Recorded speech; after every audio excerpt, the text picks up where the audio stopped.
We all know that Riverdale on the whole is pretty ridiculous, but that's just part of its charm. Most of the time, it gets away with ridiculously far-fetched plot twists that just wouldn't work on other shows.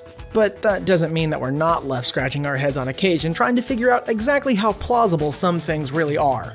Over the course of the show's 3 seasons, we've seen murders, fake siblings, sketchy criminal parents, and more gratuitous shirt scenes than we can shake a stick at. If it seems completely nuts, then you can count on Riverdale's writers to put it in the series. It's such a fast-moving drama that we're often ushered on to the next story before we've had time to digest the last one, meaning that we end up forgetting about the huge, glaringly insane plot holes. That ends now. Join us as we take a look at 10 times Riverdale made absolutely no sense. When it comes to bad guys, Clifford Blossom had everything you might expect. And more. The man did away with his own son, for goodness sake. It doesn't get any more duplicitous than that.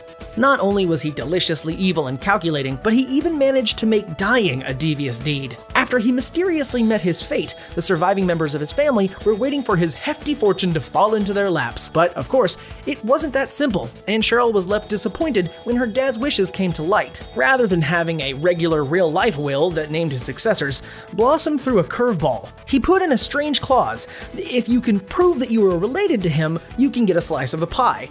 Cue all of the random relatives showing up. That's not even the weirdest part. The Coopers are distantly related to the Blossoms on Hal's side, and Clifford knew that, but he hated them with a passion.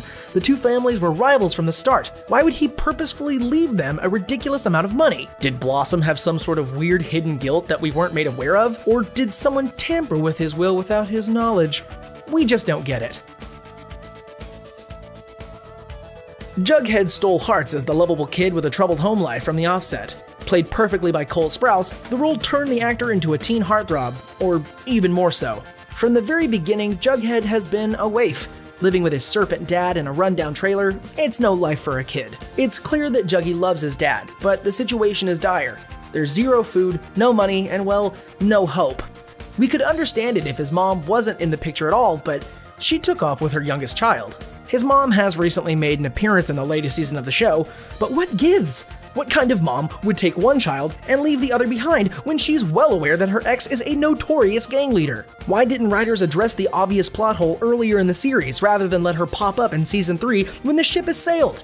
Answers on a postcard, please, because we've got no idea. When something big happens in Riverdale, you can bet your bottom dollar that Jughead is about to write a thrilling expose in the high school paper. The blue and gold has frequently been mentioned in the series and has been used to expose the dirty dealings of many a character. While most schools have a newspaper of some kind, they usually focus on minute aspects of academic life, like the next cheer meet or the results of a football game. Not only are they pretty boring, but they're highly monitored by the teaching staff to protect students from printing anything scandalous. So, how on earth do Betty and company get away with printing what they do in the blue and gold? Not only that, but when the paper is released, it's treated like a copy of the New Yorker. Literally everyone reads it, from the kids to the adults who seem to really value it.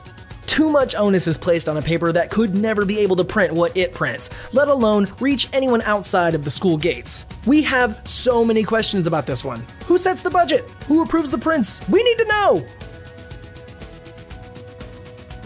When Jughead transfers to Southside High, we're suddenly shown a darker side of Riverdale that we've only previously caught glimpses of. We all know it's ran by the Serpents and it's a bit of a dump, but it's still a shock to see how run-down Southside is in comparison to Riverdale High. The Serpents roam around the halls in their jackets, carrying weapons, and doing their dirty business dealings in the cafeteria. But why isn't anyone trying to control them? These kids are running amok and literally no one cares. Yes, this is Southside and all, but surely the school is still run by some sort of governing body that has to at least try to put a stop to all of this gang activity.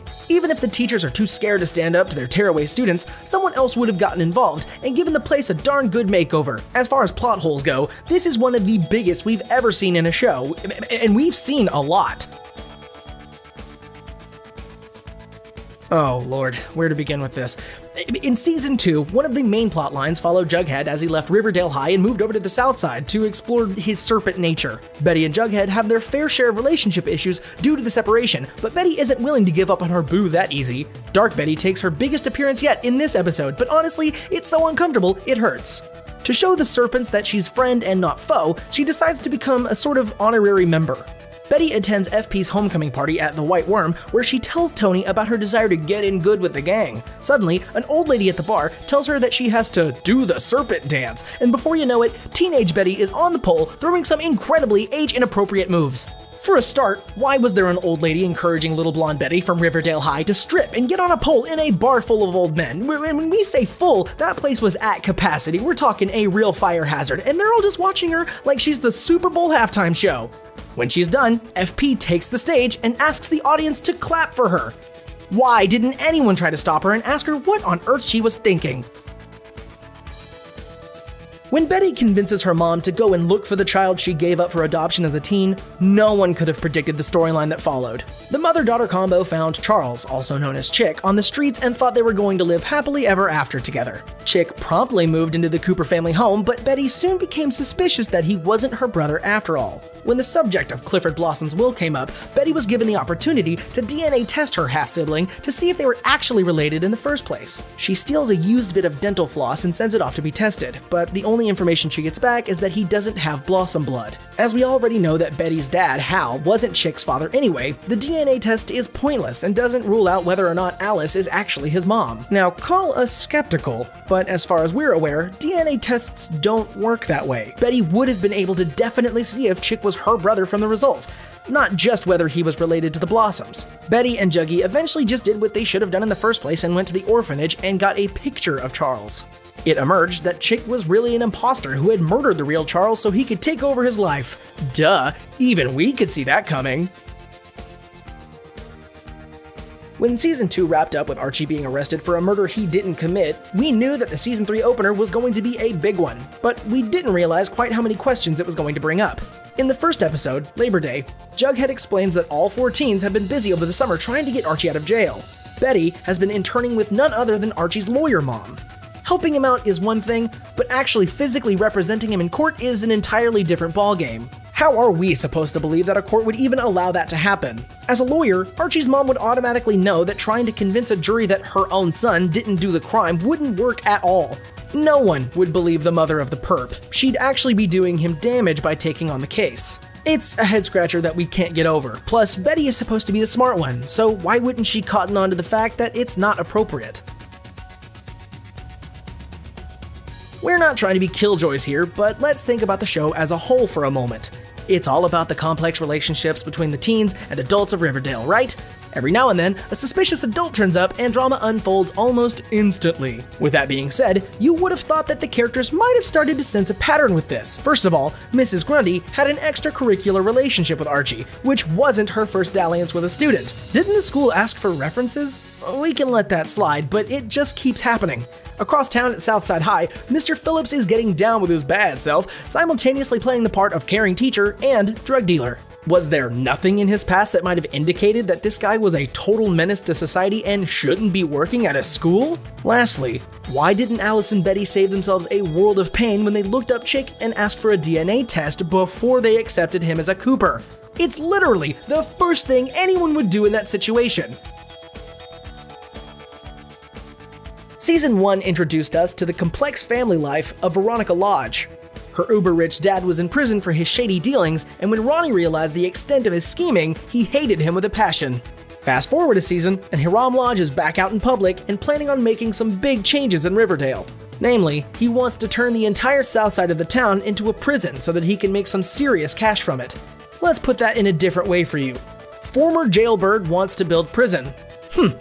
Something's not quite right there, is it? Prison is hardly a Ritz-Carlton. No one gets out and thinks, man, that's a sector I'd really like to get involved in. Well, no one apart from HIRAM'S Lodge, that is. Has he developed some sort of power trip that's made him want to be the one to put people behind bars rather than being the one put behind bars? Who knows? We've given up on trying to figure this one out. The gang likes nothing more than meeting up at Pop's to have a milkshake and, you know, talk about the crimes they've committed. Call us crazy, but if we'd done something even remotely illegal and were worried about getting caught, the last thing we would do is meet up with our co-conspirators in the town's busiest diner where people could easily overhear. Not only that, but if Pops has security cameras, then you'd be pictured looking pretty shady. The police would be all over that evidence, plus there would be dozens of witnesses to link you all together. Why would you do that to yourselves? Not that we're professionals on the subject. In one episode, Betty, Alice, Jughead, and FP casually sit down at a booth and talk about how they got rid of a body and if they removed their prints from a car. No big deal, right? Given everything these guys have been through, you'd think they would have known better and just stay at home for a night. The mind boggles. Well, there you have it. We'd like to say that this is a full list of what doesn't make sense in the show, but that would be a lie. This is just a tip of the iceberg. What do you think? Have you noticed anything that we haven't mentioned? Let us know your thoughts in the comments below. While you're at it, don't forget to subscribe to our channel for more great content like this. Thanks for watching.